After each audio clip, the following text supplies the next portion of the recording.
Vamos conhecer dois casais de amigos, o Carlos e a Rosa e o Francisco e a Teresa. Eles são amigos de longa data e têm muita coisa em comum.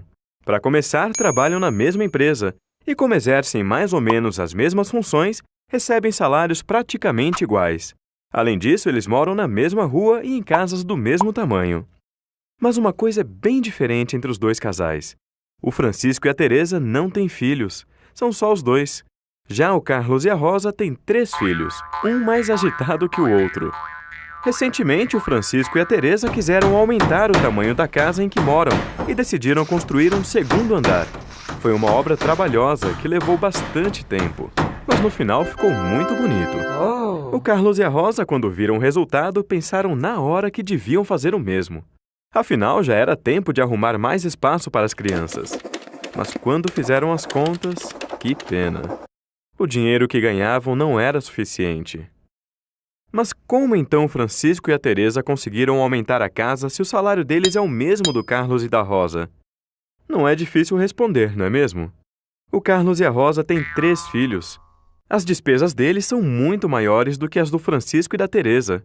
Eles têm gastos que os vizinhos não têm, como a escola, por exemplo. E outros gastos pesam mais no orçamento, como o supermercado, a luz, o gás. Por isso, sobra pouco para outras despesas, como fazer melhorias na casa. O orçamento público é parecido. Apesar de arrecadar dinheiro com a cobrança de tributos, o governo não pode gastar esse dinheiro como quiser. Existem algumas despesas que são obrigatórias, que o governo não pode deixar de fazer. É o caso do pagamento da dívida pública, dos salários dos servidores, das aposentadorias, de benefícios como o auxílio-maternidade e auxílio-doença, das transferências que a Constituição define para estados e municípios, entre outras. Quando essas despesas obrigatórias aumentam muito, sobra pouco para fazer outros gastos que também são importantes para o desenvolvimento do país, como o financiamento de pesquisas científicas, a melhoria do ensino, a modernização de hospitais, a construção de estradas. Esses gastos que são tão importantes, mas não são obrigatórios, têm um nome esquisito. São chamados pelos especialistas de despesas discricionárias. O que acontece com o nosso orçamento público é exatamente isso.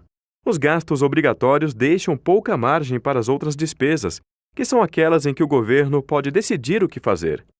E aí fica como um cobertor curto. Se a gente esquenta a cabeça, esfria os pés. Se esquenta os pés, esfria a cabeça. Para aumentar esse cobertor, ou seja, para ampliar as despesas discricionárias e investir na infraestrutura do país, é importante calibrar bem as despesas obrigatórias e garantir a aplicação eficiente e eficaz dos recursos que sobram. Porque se isso não for feito, a alternativa que resta é cobrar mais imposto. Portanto, no orçamento público não existe mágica. Se algumas despesas não estão sendo feitas, é porque os recursos estão sendo direcionados para outros gastos ou podem não estar sendo bem aplicados. Cabe a nós acompanhar essas decisões.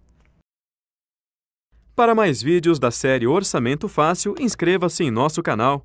E se você acha que outras pessoas também deveriam aprender mais sobre orçamento público, curta o vídeo e compartilhe com seus amigos.